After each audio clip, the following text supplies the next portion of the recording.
Good afternoon. Here is the national news from BGI TV. Baba Gbagede Imo TV. I am Sanut Olakomi Ajikeade. First, hear the major headlines. Currency redesign. Terrorists begin rejection of Naira. Out for CFAs. Government kidnap Kwara cleric, son and siblings and demand 100 million naira ransom. Police arrest woman for kidnapping kids in Lagos State and in Oyo State. Panic in Anambra community as police government clash. And lastly, on sports, NFF always picks wrong coaches, players for Super Eagles. Another news on sports. Air conditioner in stadium might have affected Qatar's players. Now hear the news in details.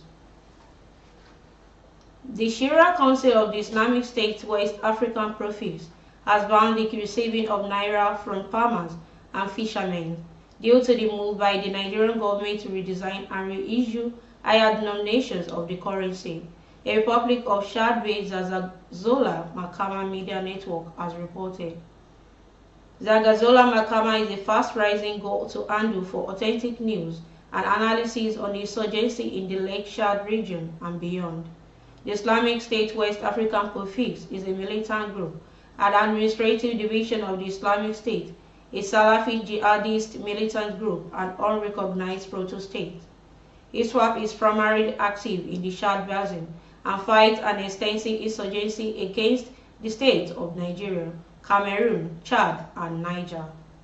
The Nigerian government had announced its decision to redesign 200 naira, 500 naira, and 1000 naira notes, which the government would start issuing by December, and the old notes would cease to be the legal tender by January 31st, 2023. It was gathered that this move by the government has thrown the ISWAP population in the tumbles of Lake Chad and away from bank branches into conviction, as they would find it extremely difficult to change their money into the new currency notes. Government against talk at Okolo, a suburb of Ilorin, Kwara State, in the early hours of Saturday and kidnapped 3 persons. Meantime, relations of the victims are already begging Kwara State government to intervene. The 3 victims are a young cleric, Afa Sofiu Amolegwe, his son Aliu, and his siblings Fansasi. The child were abducted at their private residence in Okolo along the Ilorin-Jeba Expressway, a Moro local government area of Kwara State. Fanga reliably gathered that the suspected kidnapper removed the burglary of a window in the building through which they gained access into the room and abducted the child at gunpoint. Vanguard further gathered that a bold attempt by Fansasi to escape was meant with stall resistance from the kidnappers, who reportedly rained bullets on him and also macheted him. Confirming the incident, the father of the victims, Imam Amolegwe of Dada, Okelele area, Ilorin, who spoke with journalists, said that the kidnappers later abandoned Fansasi thinking he was dead. Imam Amolegwe also said that the victim is now recuperating at a private hospital in Ilorin State. The cleric further that the kidnappers have contacted the family demanding for 100 million naira ransom.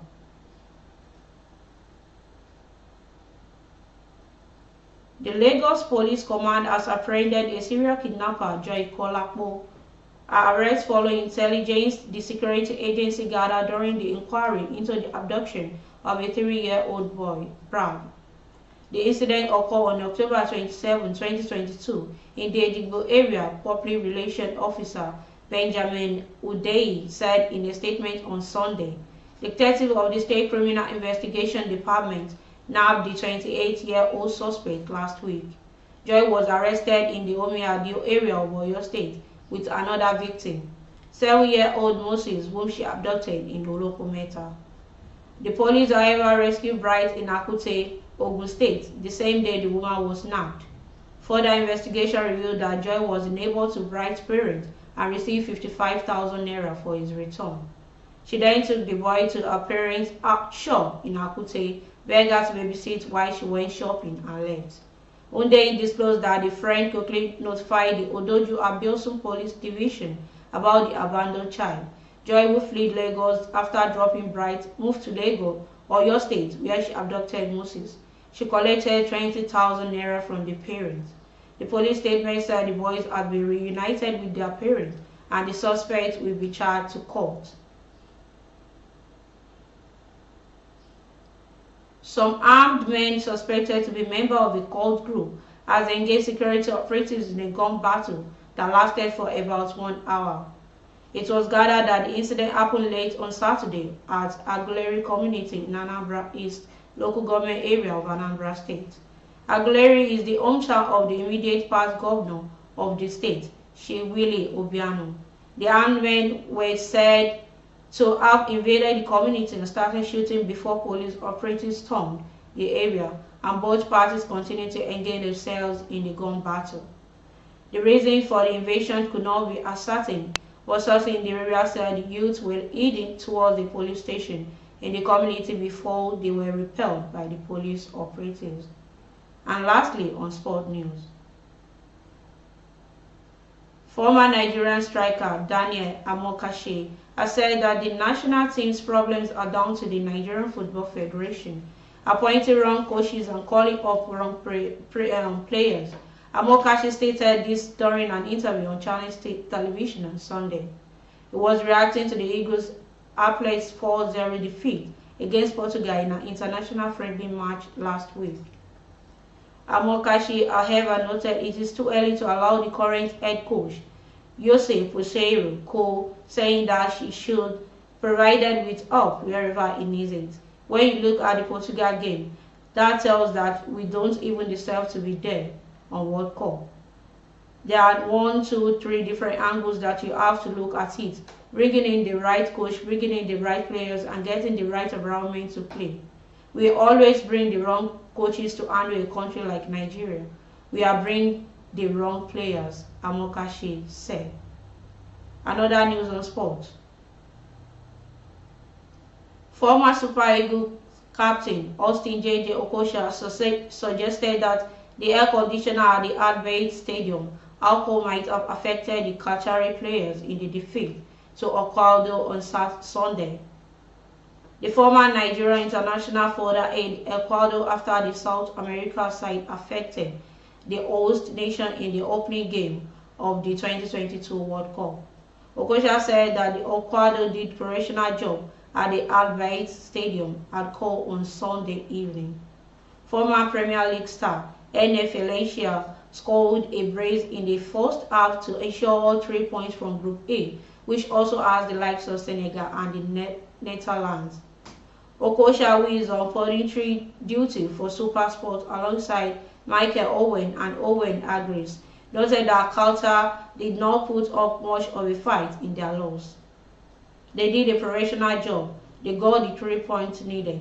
But in my opinion, Qatar made it a lot easier for them, he said. I don't know if the pressure was a bit much on them during the first half, or maybe the air conditioner might have affected the players because they are used to playing in the heat.